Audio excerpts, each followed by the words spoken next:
नमस्कार, मी पंजाब डक हवामान अभ्यासक, मुक्काम पोस्ट गोळी, धामणगाव तालुका, शिरूर जिल्हा, परभणी.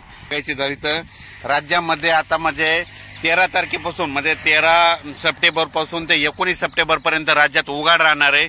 ज्या शेतकऱ्याचं सोयाबीन आलेलं असेल तुम्ही काय करा, हे 8-10 दिवसात काढा, एक दिवस ऊन द्या, नंतर त्याच्यानंतर झाकून ठेवा, म्हणून हे अंदाज लक्षात घेतात.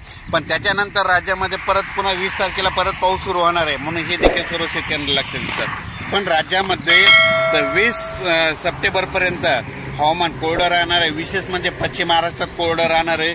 त्याच्यानंतर बार्शी, धाराशिव जिल्हा, त्याच्यानंतर लातूर जिल्हा, त्याच्यानंतर सोलापूर, सातारा, सांगली, कोल्हापूर, नगर जिल्हा या भागात तर 12 तारखेपासून म्हणजे सूर्यदर्शन होणार आहे.